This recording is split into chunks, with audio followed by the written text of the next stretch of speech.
Happy Friday, everyone. It is episode 33. My name's Nikki Garchea. I'm the co-founder of Capfinity. Capfinity is an assessment and development business specializing particularly in the hiring and development of Gen Z and also underrepresented talent, which is what we are going to talk about today. I don't want to introduce our guests just yet because I want to say hi to Lindsay, but I am very excited to have Lisa and Sarah with us. Lindsay, great to see you. Only about 8 days until I will be with you in person. I'm super excited, but how are you? How's your week been? We're all in Nikki Garchea prep here in the United States for your visit. Wonderful. Hi, everybody. I'm Lindsay Pollock. I'm a New York Times bestselling author of 4 books. My latest is Recalculating. I am a proud ambassador for Capfinity here in the United States. And for our purposes today, I also want to share that I am on the board of a fantastic nonprofit organization called FourBlock. That's mission is to prepare our country's veterans for their careers. And that is why we are here today. Before we introduce our guests, I wanted to welcome all of you. And as always, please say hello in the chat. Let us know where you're watching from, and we would love to hear your questions and comments today. But without further ado, I am so honored to first introduce my friend and colleague, Lisa Stern. Lisa, would you introduce yourself and then pass it over to Sarah? Absolutely. Thank you so much for inviting us, and it's great to be here for this very important conversation today. I'm Lisa Stern. I am the Director of Program Impact and Assessment with FourBlock, a veteran service organization, as Lindsay said, that prepares veterans to make that leap from active duty service, figuring out that mushy part in the middle of where they want to go, and then landing ideally in places that are meaningful to them. Thank you. And I'll turn it over to my colleague, Sarah, for her introduction. Everybody.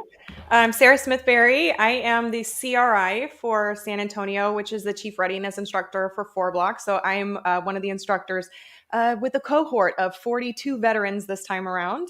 And it's been really, really great being a part of the program. I became a part of the program about 1.5 years ago, and it's been absolutely fantastic. Have a background in military intelligence. So I myself am an Army veteran. I was a Korean cryptologic linguist and analyst.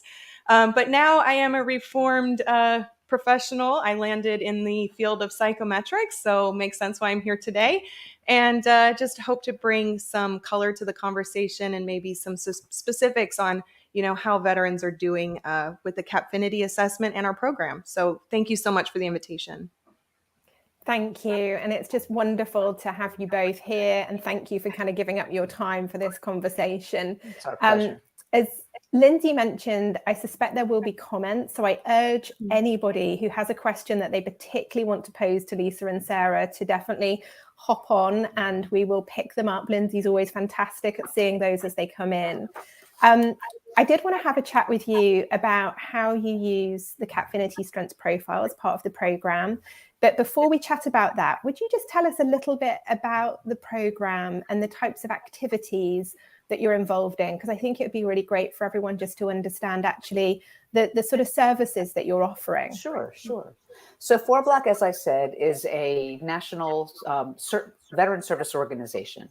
The goal of the program is not to do job placement, so not to place veterans in jobs, but to open up our doors, our virtual doors now, to veterans who have recently transitioned from military service, who may be in school, figuring out what their next step is, or even those that are still on active duty, who want to earlier, which is a better thing, kind of figure out where they want to go. The program is a 10-week career readiness program. So for 10 weeks, students come into the program, get the opportunity in different places across the country to meet with 10 different companies. So large companies that are part of our ecosystem or smaller companies, maybe in a specific area like San Antonio. Each one of those weekly sessions has a theme. So 1 week it might be developing the right relationships. 1 week it might be crafting your resumes. 1 week it may be conducting a job market assessment. So companies come in, talk a little bit about their company structure, their their environment, their culture as best they can, and with a tweak on this is the topic of the week. So we have a information that the students will read ahead of time, some preparation we ask them to do. But the bottom line is each week for 2 hours in an evening, they come together, now all virtually, meet with these different representatives. So some companies may bring 10 people to the table, to the virtual environment. Some companies may bring 5. It just gives our veterans a chance to meet people, start to develop relationships, ask them questions, work in small groups to just get a better feel of what someone is doing in the corporate world or in a civilian career, which then gives our constituency a better opportunity to make more informed career decisions.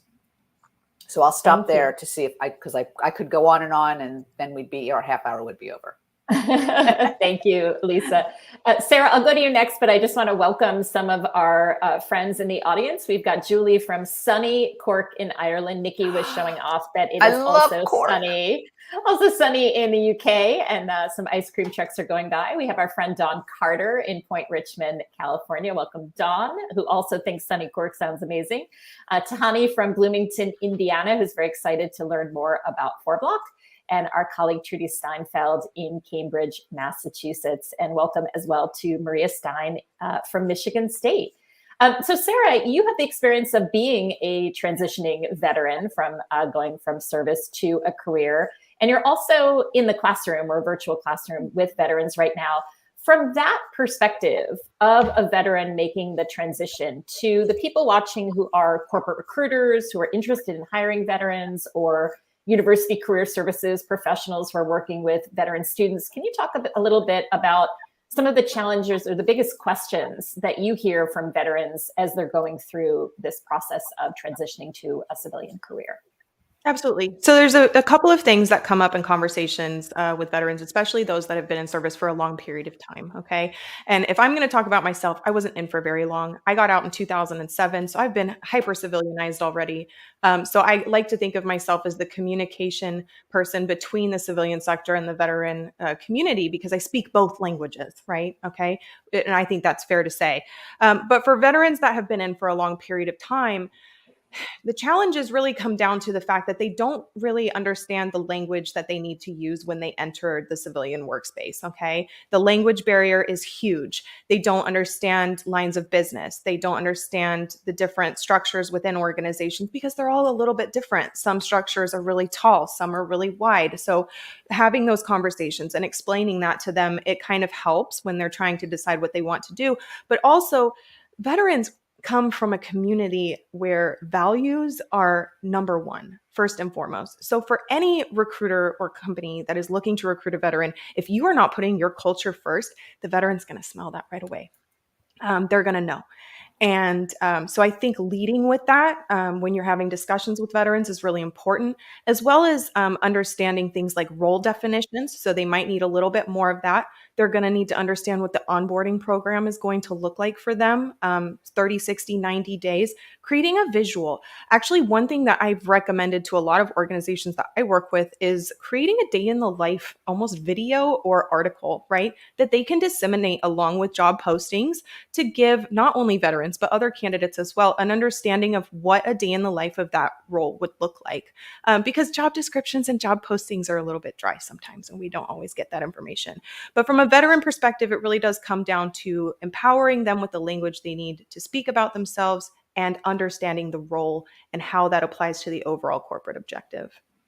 And if I can actually just jump in on that, because the other piece I think for the employer end is we know the majority of the US population has not served in military service, and many, if not most, don't even have a connection to military service. So the other thing I would say to recruiters is not to assume. So a lot of people assume that veterans will want jobs that require clearances or will want positions that require, they have this vision from either movies that they've seen or things that they may think that they know. Every veteran, just like every individual, is an individual. And in our programs, we have veterans coming in who have such a wide variety of interests and talents and skills and strengths. So not to try to pigeonhole, but to have those broader conversations about, and this is why the strength piece is so important, because how does this reflect who you are and where you think you want to go? So that's, I think, a big piece as well, because we even have employers that tend to have a lot of experience. It's the recruiters themselves. Just every veteran is an individual. You meet one veteran, you meet one veteran.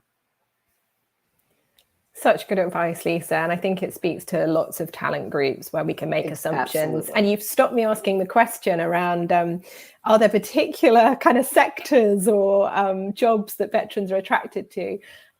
You've mentioned strengths profile, and I'm wondering if Haley will just pop up the strengths profile quadrants. One of the things when we created Strengths Profile was that we desperately wanted to help provide a language to people around the things that they performed well, that they found energizing, but also things that perhaps they wanted to use more. And you can pop that away now, Haley. Thank you. One of the things that we had hoped in partnering with yourselves is that you would be able to have access to a tool that would, to pick up on Sarah's point, help people have a language to describe. And this is important for veterans. I think it's actually important for everybody, but when you want to make a transition, it becomes kind of acutely important to be able to describe your kind of strengths and skills. Would you share a little bit about those experiences? And I know Sarah, as a psychometrician, you've got experience with lots of tools. I'd love you to chime in as well. I think it's good for people to hear, particularly the career services folks, kind of how this is helping. Well, so what we do, at least for the program, is when someone is veterans or service members will apply to the program. It's not an automatic. So you apply, you have a long conversation with one of our instructors or a regional director to make sure the program is right for you at the time. Once you are enrolled in the program, one of the first things we ask you to do is to take the Capfinity Strengths Profile. We give just some very basic information. We're not trying to say this is everything, because as with any other type of instrument, my background is also vocational assessment. Any instrument is as good as the day it's taken. But the bottom line is we want veterans and service members and all of our participants to take this profile and reflect, because we want them to take a look at, here's an example of some of your strengths. What are you most proud of? What are the areas that energize you? Here are some, like you said, some language that you can start to use as you start to think about telling your story. So we ask them to take the assessment before the classes even begin. And then on the first session, which is our orientation, and typically we don't have an employer host that time, there is some discussion about how you can use this information to start to pull the threads on what your story is, because they don't necessarily know what their story is. So we know for a fact from we do pre-assessments and post-assessments of our students, we know for a fact that the Capfinity assessment itself has been a great reminder for people who may not have taken assessments before. It confirms what they may have intuitively thought or understood about themselves, but didn't know how to put those words, like what words that to put that into regular language, I guess.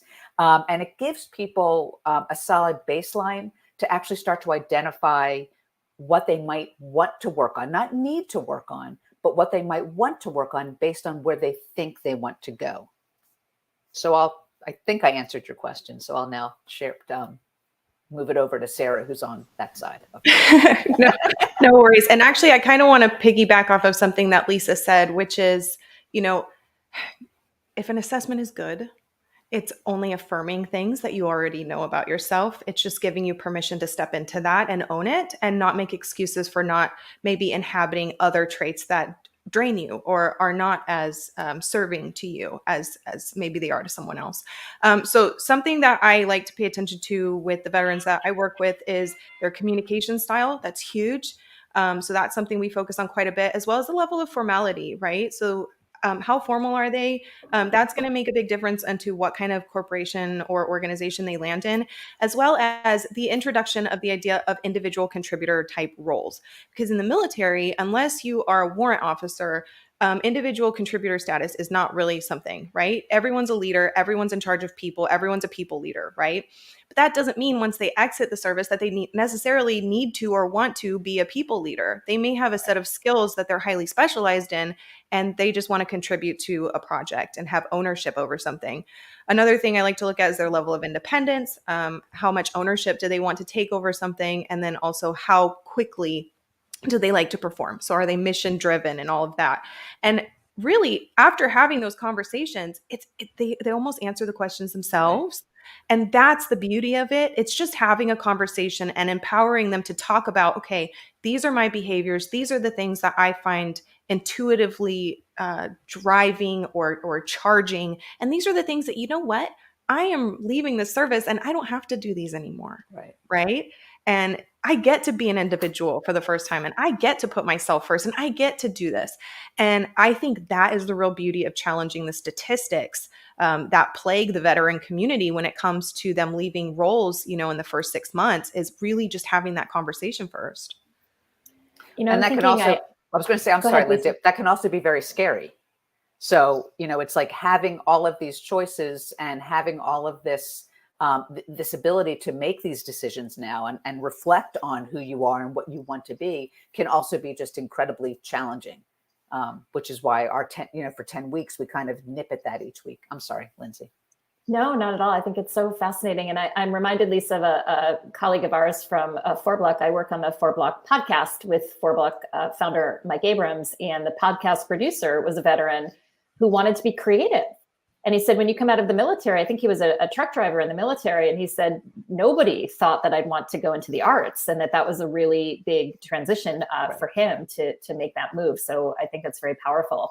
We've had a lot of people join while we've been talking. I want to welcome Valerie from Limerick, Ireland. We have quite the Irish crew watching us today. Thank you, Valerie, for joining. We've got Marty from Chicago, who said she appreciates the focus on veterans and relevant assessment tools. We've got our friend Manny from Harvard University, and very special guest Trudy Bateman, who is the expert on strengths profile, says from Capfinity. Trudy's from Capfinity. So powerful to use strengths profile at the beginning of any new journey, so you can use the information to reflect and get the most from the rest of the training or development. Julie is also jumping in, I'm guessing, as well as providing a language of strengths. Strengths profile can also enhance veterans' confidence and self-awareness. Can you talk a little bit about that, Sarah? Maybe the soft skills? Absolutely. So you'd be surprised to know that veterans are actually very rich in soft skills. There seems to be this misconception that they're cold and direct and all of that. And really, that's just training. That's communication that's taught to them. Okay. When they come out and you start giving them permission to own who they are as individuals, you'll start to see that those soft skills really come forward. And especially when it comes to collaboration, veterans are incredible in the area of collaboration. They're able to work well on teams. They're able to delegate effectively, but they're also able to listen and support, right? For many veterans going into service, they come from backgrounds that are very challenged oftentimes. And so these leaders, often at a very young age, are overseeing people that have big challenges going on in their personal lives. And they coach them through that their entire careers. So these are leaders that have the ability to empathize. These are leaders that have the ability to understand. So as far as soft skills are concerned and the assessments, I really just think it gives them permission to re-own that and say, you know what, in the civilian sector, I get to show even more of this. And I get to really empower my team and the people that work with me. What's also very interesting is, yes, veterans come to the table with an extraordinary amount of these soft skills. They don't necessarily understand that those are skills that an employer is looking for, because that's something that's embedded in who they are as a service member. It's not something that's different for them. It's not something that they think would be interesting for an employer or someone else to know, because it's just part of who they are as they've had this journey, again, whether it's 2 years, 4 years, 30 years, having served in the military. So that's also something that we, again, just thinking about is trying to pull a thread, is helping them understand that this is what an organization is looking for. And these are things that you actually do have. So it's more than just the technical to technical. It's the soft, kind of realizing how you then explain that. I say all the time to them, people hire people they want to work with. That's what I tell all the veterans I work with. People hire people they want to work with and people they want to run into at the coffee pot. Now, I know that's not as common now because of the nature of work and everything, but it's still true. And so allowing them to understand that, yes, they need to cross the T's and dot the I's as far as technical proficiency, make sure they get all the certifications and chops involved to really come to the table. But then when you're in the interview, make a connection with the other person. That's really, really what I spend a lot of time working on, especially during interview week when we go through that. Right. It's also interesting, and I know, Nikki, you were going to jump in, so sorry. I'm just generally excited, so please carry on. The thing to also think about, and this is for anyone in career services or also in, from the civilian sector, is veterans are no different than anybody else. My background is also, before I started working, I only with the military community. I've always worked in career services and career and job and career development, mainly for people with disabilities and youth leaving school, going to college. The biggest the most frequent conversation I have with veterans is the same that I had with a lot of these other groups or other people that I've worked with is think when you're talking to an employer, talk with a smile. When you're telling your story or you're in that, you're doing an elevator pitch, just talk with a smile. I used to give that same advice to my daughter, who would just always look so like, say it to me with a smile, and it's going to make a big difference. So that's, again, just another way to, yes, this is a wonderful population of folks who have some very significant skills that 99% of the population does not have, but they're people just like everybody else. And it's thinking about any transition, it's hard, it's messy, it's complicated, it's infuriating, but it's also incredibly exciting and rewarding. And sometimes we just need to be the reminders of that. So to kind of have those conversations with a smile. Wise words, I suspect, for everybody who's listening to this either live or back to it. The employer in me just is listening, thinking, well, what incredible skill sets you're sharing and how attractive it must be if we can make the connection work to employ veterans. And I can see in my own client group, both in the US and UK, a much, much greater focus, certainly in the last 18 months. I'm very interested once recruited, and I think, Sarah, you had hinted that sometimes veterans don't always stay in role. Maybe that first role was long. Would you just share a little bit about what organizations can do on the retention, on the onboarding of the veterans, just to help with that transition? Okay, so veterans are not the type of individuals that want to be surprised when it comes to their job. Okay. They don't like surprises, but they are adaptable at the same time. So role definitions are key. Defining responsibility within a team is key because you have to remember they're coming from a very structured hierarchical environment, right? Where roles are identified down to the last minutia, right? It's really, really important that those role definitions are explicit enough to where a veteran can say, okay, this is my lane, this is where I belong, and this is where I'm going to become an expert or I'm going to learn, because they feel like a fish out of water at first, right? That first 6 months is they're trying to catch up. They're trying to catch up with the language of the company. They're trying to catch up with the language of their peers.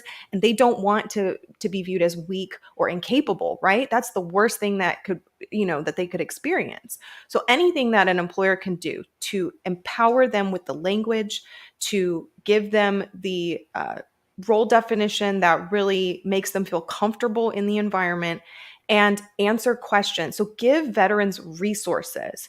They're the type of individuals where they will pool resources very well, but they just have to know where to look. And I think it's, it's not going to be something where they're just going to want to show up somewhere and kind of figure it out. They want someone that's going to hand it off to them, because that's typically how it works in service. Someone hands it over. There's a change of command that happens. And so I think that's what we're looking at. So succession planning, right, is really what it comes down to at the end of the day. The onboarding process should include a robust succession plan. And if it's a new position, then allowing the veteran to co-contribute to what that role looks like would be incredibly beneficial. Lisa, I want to bring in another cohort here. Just a couple of comments from from our audience here. Trudy Bateman, the OG strengths profile, shares a fun fact: the likelihood of getting the same strengths profile as another person is 1 in 2 billion. So we all need to celebrate our true uniqueness. Valerie agreed that smiling is contagious and a really good move in the job search process. Manny Contaminolis, head of career services at Harvard, said, "I've found veterans to be among the most motivated, organized, and skilled learners I've worked with." And Lisa, I want to pose this to you. Someone has brought in the very important cohort of military spouses, which I know that FourBlock works with. And they've said military spouses also share many of these experiences and soft skills and do this transition with work every time they're posted with the serving person. I love that Strengths Profile can support across the family. Lisa, can you talk just a little bit about FourBlock's program for military spouses? Sure. And actually, I saw that comment come in and I was ready to jump in. So yes, that's exactly true. The military spouse community has such an extraordinary skill set that they also don't recognize, because they are with their spouse for many, with multiple different deployments, multiple different locations, having to just organize everything. But they've also had to, in many cases, leave their careers or not have a career themselves. Obviously now, maybe one of the plus sides of the COVID pandemic is that more companies will be open to remote work and having continuity in someone's career path. But we decided a few years ago, after feedback from our veteran students, to start a military spouse career readiness program. It's also 10 weeks long, but it's not identical to the service member, to the veterans program, because spouses have unique needs. So what we decided to do was look at the spouse from an entire perspective of who am I now and what do I even want to do? And then how do I get there? So whereas in the FourBlock, the veterans program, the focus is on relationship building. It's on learning about different jobs. It's on learning about different career paths. The spouse program, for the first at least 5 to 6 weeks of that program, is focused on me. Who am I? Getting deep into that sometimes disconcerting but difficult conversation that you need to have with yourself. So that program we've now had that in place for 3 semesters now. And we actually are working with another company that's coming in that does not have military experience, but they work with both women and men who have made very significant transitions in their careers after either being for women, maybe having been out of work on maternity leave for a very long time or being disconnected from the workforce.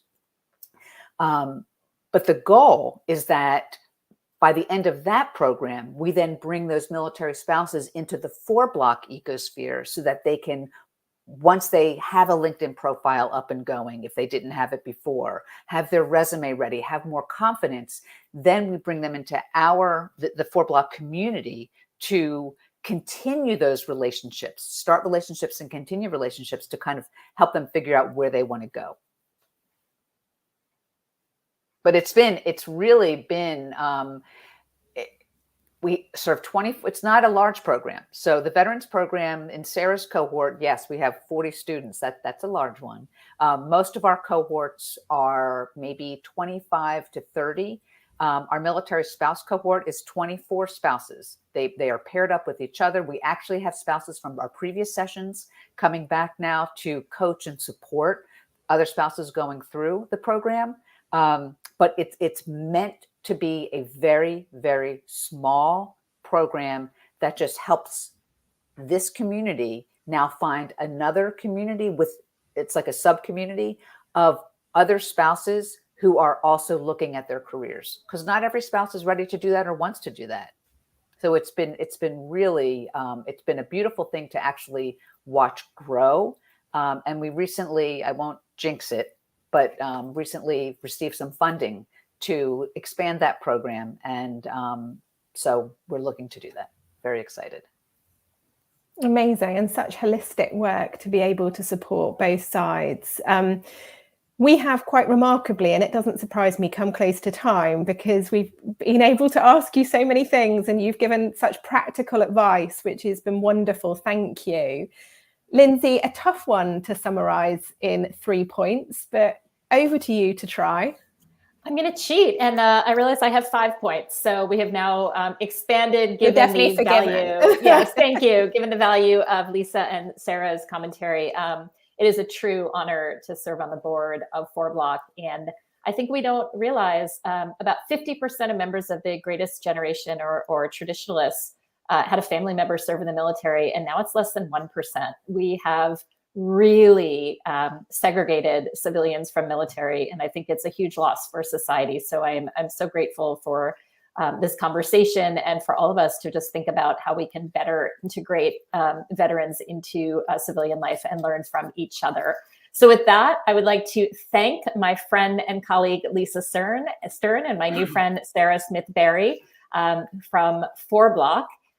5 takeaways for our viewers. Number 1, every veteran is an individual. Do not make assumptions about the career choices or personality or preferences of any veteran that you meet. Number 2, when recruiting veterans, they often don't understand the language of business. And so part of the role of corporates who want to recruit veterans is to put culture first, really emphasize values. And Sarah had a great idea to create visuals, maybe a day in the life of a job, as opposed to just a written job description, a video, or an article to share exactly what that work entails. Number 3, veterans have incredible soft skills: collaboration, delegation, listening, empathy. They're adaptable. Really pay attention to that value. Number 4, role definition is incredibly important to recruiting veterans, being very specific and clear. They're very structured thinkers, so give them the resources to understand how their role fits into a larger organization very clearly. And number 5, please remember the importance of military spouses, another incredible resource of talent, particularly in this time of great resignation, more hybrid and remote work. Remember the military spouses. So thank you so much to Lisa Stern and Sarah Smith-Barry of FourBlock. And Nikki, I'll turn it over to you to close us out. Thank you. Well, you're definitely forgiven for 5 fabulous points there. Thank you, Lisa and Sarah, for your time. I hope anyone who wants to hear more can go to the FourBlock website to learn more about the fantastic organization. And our next guest in 2 weeks' time will be the Global Head of Talent Acquisition, Dan Black, who I've actually just seen in the UK this morning. So we'll be really pleased to welcome Dan. I know a great supporter of veteran talent as well. So without further ado, Lisa Stern, Sarah Smith-Barry, thank you so much for your time. And thank you, everybody, for listening. Lindsay, see you soon in person. And we look forward to speaking to you all again next time. Bye-bye. Thanks for the invite. Thank you. I had a great time. Bye, ladies.